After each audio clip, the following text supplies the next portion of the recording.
Então, eu criei uma gerência de compras alimentares e depois fiz a categorização por famílias de compra para facilitar aí o go-to-market do time junto aos fornecedores.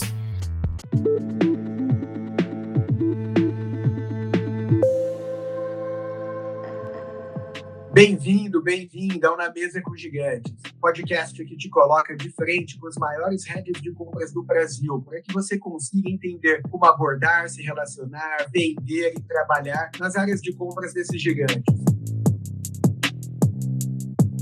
Eu sou o Lucas dos Anjos, cofundador da Guidang, plataforma de onboarding, gestão de risco e performance de fornecedores, que reduz drasticamente o risco e o tempo em processos de homologação. Se quiser saber mais, acesse nosso site guidang.com.br.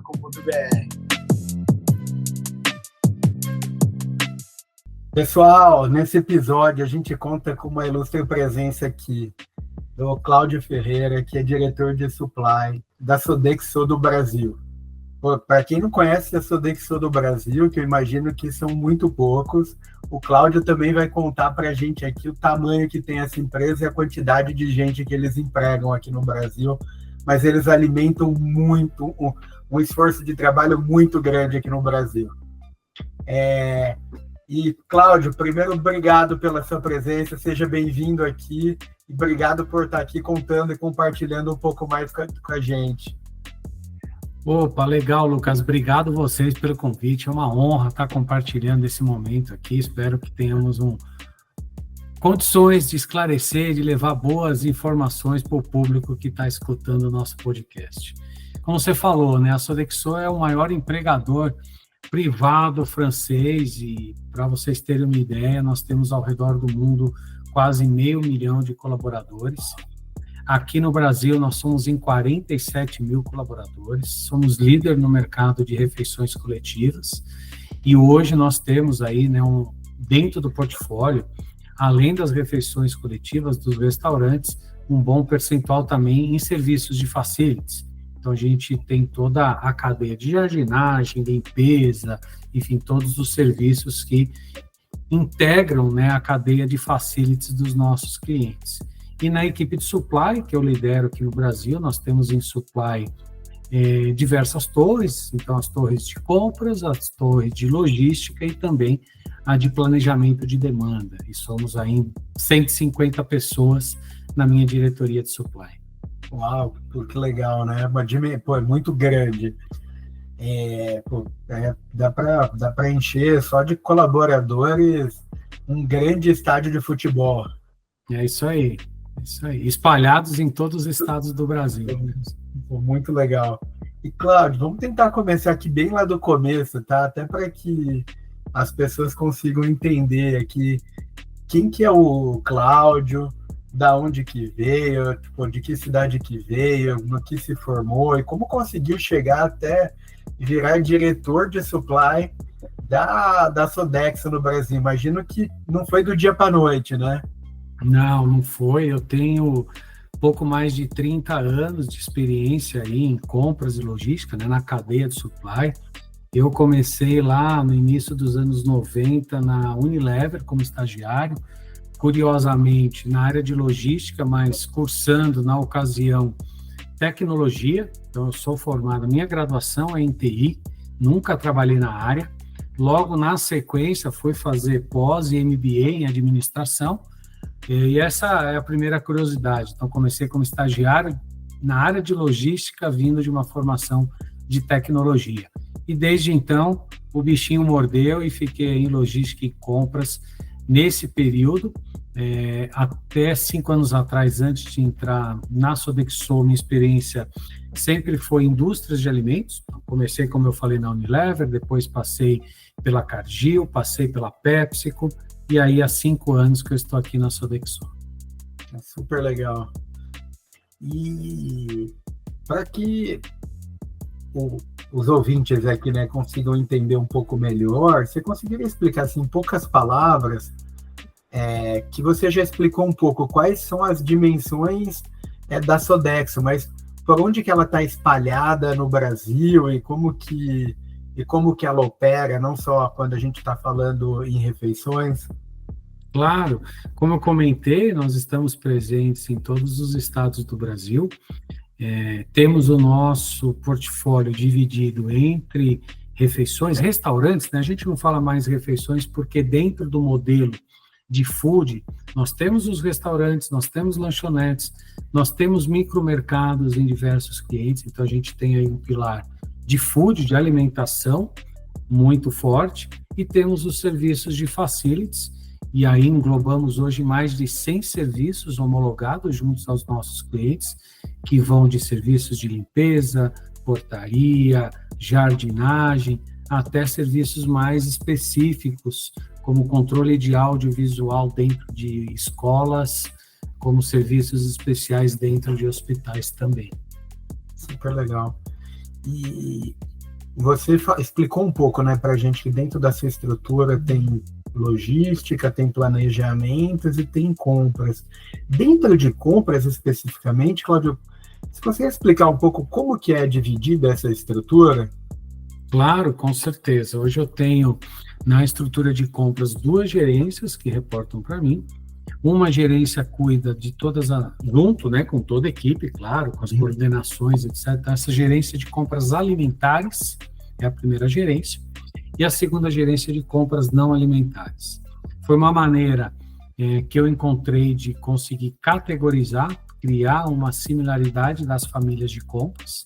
Então, dentro, por exemplo, dessa gerência de compras alimentares, eu tenho 5 líderes de categorias. Então, tem um grupo que trabalha proteínas, um grupo que trabalha todos os estocáveis, um que trabalha bebidas, retail, e outro que trabalha horti e padarias. Então, eu criei uma gerência de compras alimentares e depois fiz a categorização por famílias de compra para facilitar aí o go-to-market do time junto aos fornecedores. E o mesmo na gerência de não alimentares. Lá a gente tem 3 lideranças, uma que compra serviços, uma que compra materiais e a outra que compra o que nós chamamos de indiretos, que aí é aquela parte de suporte ao negócio, né? Telefonia, veículo, TI, RH, esse tipo de contratação. Muito legal, super legal, porque daí você acabou criando também especialistas, né, em cada uma dessas categorias, que eles conseguem entender melhor ali o segmento, como que atua. Pô, muito legal isso. E esse é um dos caminhos, de fato, aí que ao longo dos anos nós aprendemos que é mais eficiente, né? Para que a gente consiga um sourcing mais efetivo, é importante você ter o que a gente chama aí de líderes de categorias, especialistas naquela família. Então, isso, sem dúvida, traz um diferencial para o resultado dentro da minha empresa, mas também na maneira como nós nos relacionamos com os fornecedores, porque, de fato, a pessoa do meu time, ela conhece, ela tem uma expertise para conversar com o fornecedor em termos técnicos, inclusive. E eu imagino que tem uma diferença grande até, né, quando a gente está falando nesse processo de compras, né, quando a gente está falando de alimentares, deve ser diferente quando a gente está falando lá dos indiretos, e até o nível de relacionamento que tem que ter, né? Um você depende para o teu produto final, outro ele é muito mais acessório, muito mais para apoiar o negócio, né? Sem dúvida, quando nós olhamos uma matriz, né, o mercado de sourcing, esses nossos ouvintes acompanham um pouquinho, aí existe uma matriz super conhecida no mundo de sourcing, que é a matriz de Kraujic, que realmente classifica as famílias de compras de acordo com o que ela representa dentro da sua companhia, e o que ela representa pode ser pelo spend, por quanto a gente compra, mas também pela criticidade, como você comentou, dentro do nosso portfólio. Então, sem dúvida, proteínas é uma categoria extremamente relevante quando nós falamos de restaurantes. Então, de fato, tem um dinamismo, uma estratégia, um go-to-market diferente de uma categoria auxiliar, por exemplo. Super legal. E como que esses times que a gente está falando, eles fazem para buscar novos fornecedores? Essa pergunta é muito interessante, porque o processo, né, dentro de um processo de strategic sourcing, uma das etapas é, de fato, como que nós fazemos aí uma prospecção efetiva do mercado fornecedor. Então, eu diria para você que o primeiro passo nós já demos quando construímos uma estrutura que o comprador é especialista. Então, é justamente por isso ele precisa conhecer o mercado fornecedor daquela família. E aí a prospecção de novos fornecedores, ela pode ocorrer por diversas frentes distintas. Então, às vezes, a própria empresa, o próprio fornecedor vem procurar a Sodexo por, de fato, entender que a Sodexo é uma referência, nós temos diversos valores na nossa empresa que são diferenciais de mercado, então muitas empresas, de fato, nos procuram para entrar no nosso portfólio de fornecedores. Fora isso, existe uma busca ativa do meu time, através de mercado, de feiras, de conexões de internet, conexões com colegas de trabalho. Então, são diversas frentes onde a gente faz a prospecção, claro, um primeiro filtro, para entender se aquela empresa tem as condições mínimas para que nós possamos iniciar um processo aí de conversa e de homologação. E aí, claro, passando desse filtro inicial, aí entra todo um processo robusto de homologação, seguindo aí, de novo, dependendo da categoria que ele vai atuar, as exigências, as certificações são distintas também. Super legal, Cláudio. E eu, Cláudio, imagina, eu sou um fornecedor, sei lá, eu sou um fornecedor de proteína animal, ou eu sou um fornecedor de hortifruti de alguma cidade, eu sou um empreendedor que quer vender para a Sodexo, né? Quer aumentar meu volume ali de venda. Qual que é a melhor maneira dele conseguir ser visto e conseguir entrar em contato com o time da Sodexo?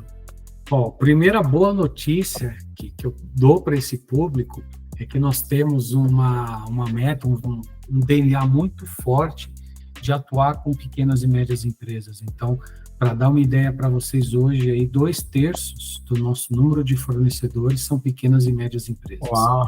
Então, a gente trabalha muito ativamente na prospecção e no desenvolvimento de pequenas e médias empresas. Então, é só nos contatar, pode entrar no nosso site, vai ter lá um link para a área de supply, esse e-mail vai chegar para o meu time via o atendimento ao cliente, e aí nós iremos direcionar, sem dúvida nenhuma, a demanda. E fiquem à vontade também para me acionar e para me procurarem no LinkedIn, que eu encaminho para o meu time aqui. Será um prazer ter mais pequenas e médias empresas no nosso portfólio de fornecedores.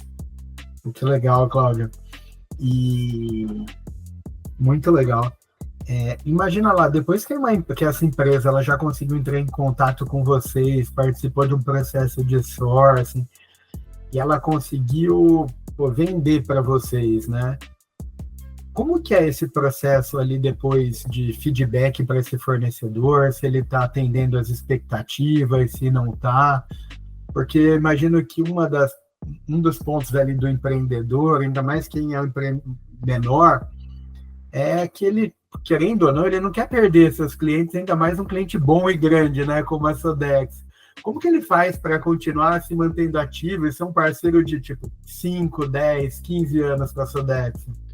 E, excelente pergunta, Lucas, porque esse é outro diferencial. Nós temos fornecedores que estão conosco aqui há muito tempo, justamente porque nós acreditamos nessa relação mútua, nesse processo de desenvolvimento. E aí nós temos reuniões periódicas com os fornecedores, onde nós acompanhamos indicadores de performance previamente determinados com os fornecedores. Então, quando ele é homologado, quando ele começa a fornecer para a gente, de acordo com a categoria, né, existem aqueles pontos que são mais relevantes para a Sodexo, e aí a gente monitora junto com ele esses indicadores, e aí criamos, inclusive, alguns SLAs, algumas metas para esses indicadores, para que juntos possamos também ajudá-lo a se desenvolver.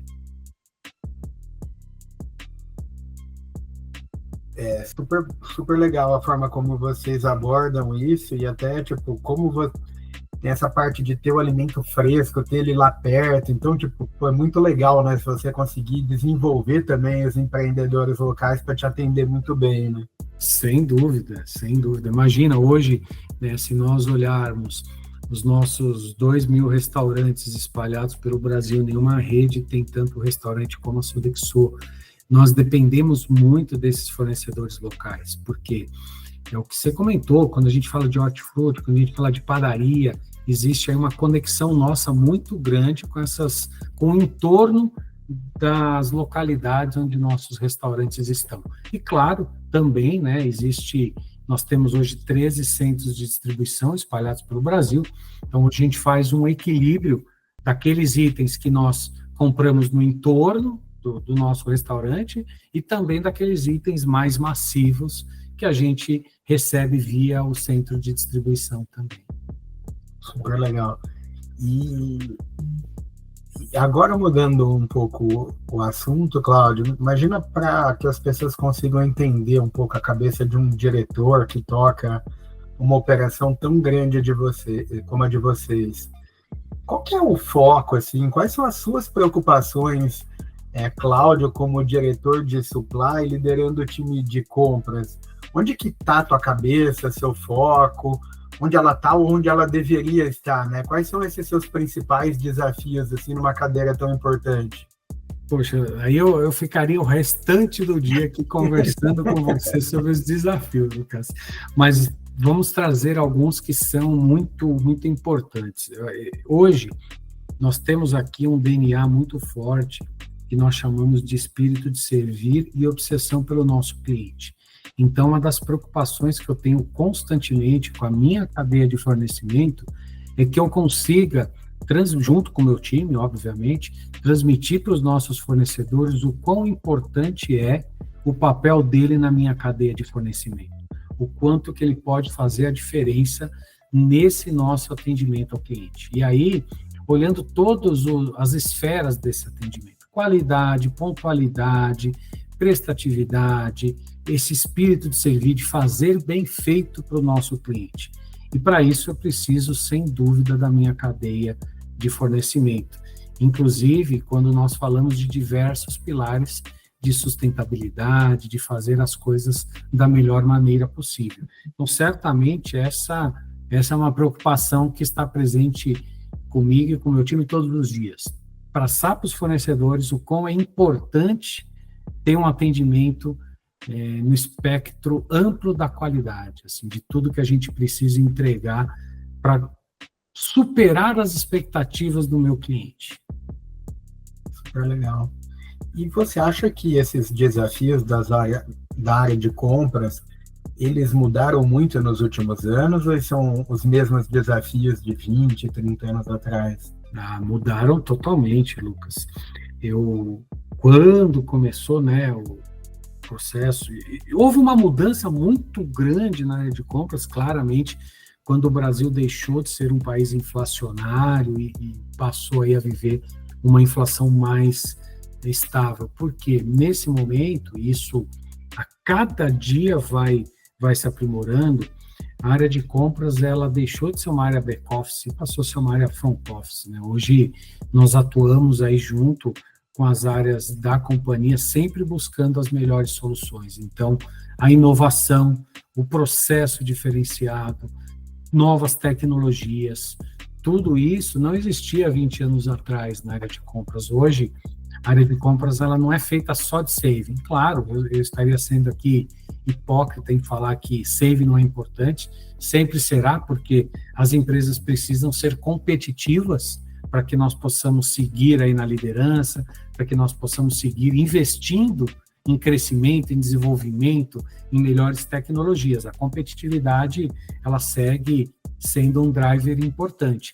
O que é legal é que hoje, outros indicadores, outras metas também permeiam a área de compras. Como eu falei, pilares de sustentabilidade, né, de ESG, pilares dessa qualidade de servir o cliente, isso não existia certamente, né, há 20 anos atrás a área de compras era vista como um centro de custo, hoje ela é vista aí como um centro de atendimento, um centro de lucro para a companhia, não mais um centro de custo. Perfeito, Cláudio. E o perfil das pessoas, quando que trabalham em compras, você acredita que existe um perfil ideal para aquela pessoa que quer iniciar e depois liderar times de compras igual você? O perfil também, né, o perfil do comprador, né, do profissional de compras, ele mudou ao longo do tempo, isso sem sombra de dúvida. O que é mais importante, claro, né, ele precisa ter esse conhecimento técnico da família, se ele for especialista, e gradativamente, conforme o profissional vai evoluindo na carreira, como qualquer liderança em outra área, você começa a ter um percentual menor de expertise técnica e precisa ter aí um percentual maior de soft skills. E quando a gente olha, né, um líder hoje na área de compras, ele precisa ter muito, muito claro um espírito de inovação, um espírito de servir. Existia no passado uma tendência natural da área de compras a ser conservadora, a não correr risco, a não querer inovar. Hoje é mandatório, porque nós precisamos, a cada dia, trazer novidades para a nossa organização, trazer coisas diferentes, coisas mais modernas em todos os aspectos. Então, se eu tivesse que escolher uma, é essa habilidade de inovação. E a segunda, que é uma habilidade muito conectada com esse nosso mundo bunny hoje, super instável, volátil, imprevisível, é a nossa habilidade de aprender e desaprender todos os dias, né? Nós precisamos estar em contínuo aprendizado. Eu brinco com o meu time várias vezes, o desapego. Aquilo que nós fizemos mês passado e deu certo, talvez mês que vem está ultrapassado. Então a gente precisa praticar esse desapego de aprender coisas novas a todos os momentos. Super legal, Cláudio. Aqui, só para também, às vezes, o empreendedor que está do outro lado entender um pouco melhor, né? Quando a gente fala aqui das pessoas que estão no time de compra, dos dois lados tem pessoas, né? Então, não é sempre que o comprador não dá atenção para aquele fornecedor, não é porque ele não quer falar, né? Mas é porque, às vezes, a categoria dele não permite, que ele compra muitas coisas em pouco tempo, ou se não, é porque, tipo, ele não está no período certo para fazer, que está no momento de sourcing, né? Então, se tivesse também alguma dica para dar para aquele empreendedor que ele quer vender e ele, tipo, às vezes não teve um retorno quando ele queria, mas mesmo assim ele quer vender para você, se pudesse compartilhar, seria ótimo. Assim, essa pergunta ela é curiosa, porque o timing é muito importante. Muitas vezes, o momento do vendedor, vou usar a palavra vendedor, generalizando assim como eu uso comprador, né, mas profissional de vendas e profissional de compras, o primeiro desafio é fazer aí o encontro do timing, né, o momento que o profissional de vendas está querendo prospectar novos clientes e se é o momento que o profissional de compras também está nessa busca. Então, primeira dica que eu dou é se planeje como empreendedor, como profissional de vendas. Não tenha uma expectativa de que você vai iniciar um contato hoje com uma grande organização como a Sodexo e estará vendendo o mês que vem. Não, porque existe, como você comentou, todo um fluxo, todo um período de sourcing. Aquele profissional de compras, ele não compra só aquele item, então pode ser que naquele momento ele está focando numa outra subcategoria, e então, assim, tem uma programação, já imagine, já crie um timeline, né, um cronograma de que isso leva um período, isso leva alguns meses para acontecer. E faça acompanhamentos, follow-ups com o profissional de compras, mas assim, com periodicidades assertivas, não faça todo aquela dia, cobrança diária, né? Poxa, às vezes vejo aqui, olha, eu vi que você não me respondeu, então você não está interessado, muito obrigado. Não, dê tempo para que as coisas possam fluir aí naturalmente. E tem muito profissional de vendas, né, Cláudio, que também o empreendedor, o profissional de vendas, precisa entender que não é o comprador que cria as demandas de tudo, né? são as áreas de negócio. Então, no seu caso aqui, tipo, quanto mais você tem lá um tipo de elaboração nos seus restaurantes, vai demandar, tipo, componentes ali diferentes. A mesma coisa para os serviços, né? E esse ponto que você trouxe é importante, é legal, porque o profissional de vendas ele precisa entender e conectar o que o profissional de compras está precisando e não o que ele está querendo vender. Essa é uma diferença, parece sutil, mas muitas vezes, principalmente quando nós falamos de inovação, de fazer a coisa diferente, o time de compras está buscando alguma coisa nova, alguma coisa inovadora, diferente, que vai trazer algum benefício de produtividade, de redução de perdas, de melhor satisfação do cliente, e não necessariamente desenvolver um novo fornecedor para comprar exatamente aquilo que a gente já compra. Então, muitas vezes, e eu sinto isso do profissional de vendas, poxa, mas você não compra tal coisa? Compro. Só que para esse item eu já tenho 5 fornecedores. Eu quero alguém que me faça, né, com essa curvinha diferente aqui, com esse que a mais. E é aí que, às vezes, nós sentimos um espaço vazio no mercado fornecedor. E as empresas também fornecedoras, às vezes, estão muito amarradas e não possuem a flexibilidade que o mercado comprador exige hoje. E aí eu vejo que, muitas vezes, o pequeno e médio empreendedor que está nos ouvindo tem outra grande oportunidade na mão, porque muitas vezes ele tem mais condições de ser flexível do que uma grande empresa estabelecida com uma linha de produção gigante. Então, é isso que também traz um diferencial para o pequeno e médio empreendedor. Ótimo, Cláudio. Super bom aqui. A gente está chegando na segunda etapa aqui do nosso podcast. Nessa segunda etapa, a gente passa aqui por 4 pontos que são muito mais um bate-bola, ali, um ping-pong, de respostas um pouco mais rápidas aqui. A primeira delas aqui, Cláudio, tem algum livro que você recomendaria, que te ajudou na tua trajetória, seja como pessoa ou como profissional? Putz, tem vários, tá? Tem um que eu gosto muito, 2, na verdade. Um é do Bernardinho, que ele conta toda a trajetória dele, e me marcou várias passagens, mas tem uma coisa que ele fala no livro que eu levo muito forte com o meu time. Ele fala mais ou menos que o talento por si só de nada adianta se não tivermos o tal espírito de equipe. Então, assim, não chegaremos sozinho a lugar nenhum. Então, para mim, esse é um mantra aí muito importante. E tem um outro do Garan que fala: descubra os seus pontos fortes. Foi outra coisa que eu aprendi ao longo da carreira. Muitas vezes, no passado, as pessoas tentavam: poxa, esse é o seu ponto fraco, vamos melhorar. Pô, você tem que saber o seu ponto fraco, mas, por outro lado, o que vai te diferenciar na carreira, o que vai te levar para outro patamar, é você pegar um ponto seu forte e transformá-lo em extraordinário, em excelente.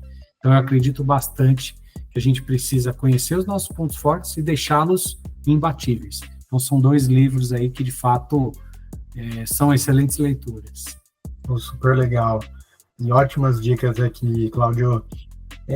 E qual seria uma dica, um conselho que você daria para você mesmo lá no seu início de carreira profissional, mas com a experiência que você já tem hoje, né? Boa pergunta, hein? E voltando no livro, lembrei um outro aí para os nossos ouvintes empreendedores, que é o do fundador da Nike, a marca da vitória, que conta a história desde o início da Nike. Uma excelente leitura também, muito boa. Olha, dica que eu daria para mim mesmo no início da carreira: seja resiliente. A resiliência é uma característica que diminui a ansiedade e permite um olhar mais amplo das coisas que estão acontecendo. Muito bom. Em que área dentro do ecossistema que você vive hoje na Sodexo, da sua cadeia de fornecimento, você acha que ainda tem pouca oferta de produto ou de serviço? e que você acha que seria uma boa aposta para um empreendedor que está querendo empreender nesse momento?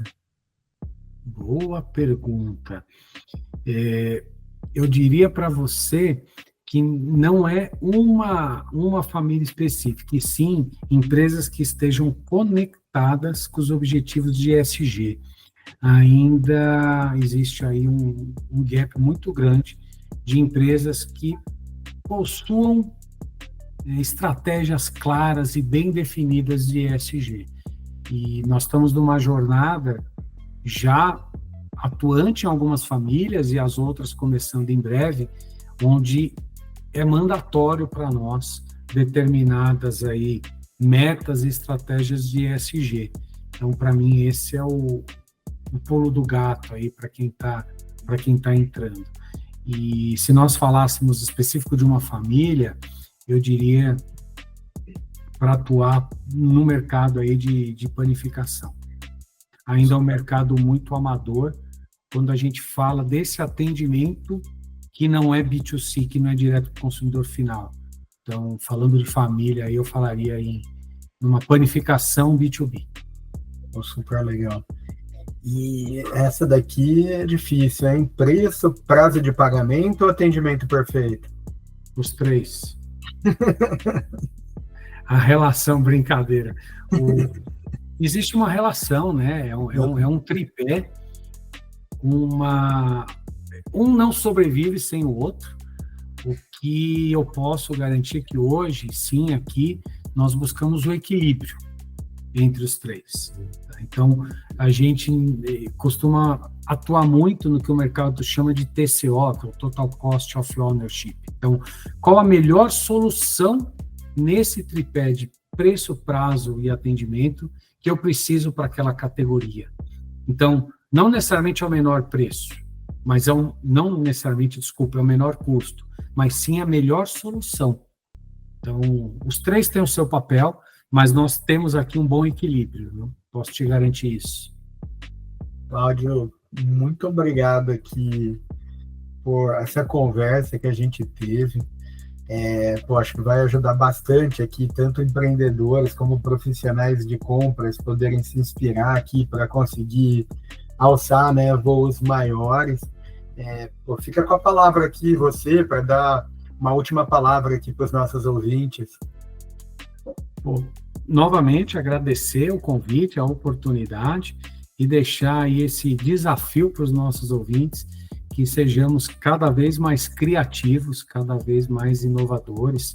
E eu falo sempre, inovar não é reinventar a roda, nós temos a habilidade de fazer alguma coisa diferente de como ela foi feita ontem. E esse é um mantra que o empreendedor, que qualquer profissional precisa ter, para que nós consigamos seguir evoluindo, desenvolvendo e entregando o que os clientes, os consumidores buscam. Hoje, nós temos que ter esse olhar muito forte para o consumidor. O que ele precisa, o que ele... Né, não é uma venda, é o que ele quer comprar e não o que nós queremos vender. Acho que esse é o papel importante e já deixo à disposição quem quiser me seguir no LinkedIn também. De vez em quando eu publico alguns insights, algumas dicas por lá também. Muito obrigado, Cláudio, aqui, de coração. Obrigado, um abraço a todos. Até mais. Tchau.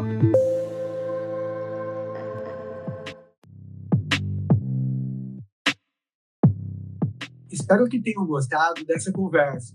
Esse episódio conta com o apoio de divulgação do Cubo, Endeavor e do Feng Lab, instituições que vêm ajudando empresas e empresários em sua jornada empreendedora. Esse episódio também conta com o patrocínio da Gdunk.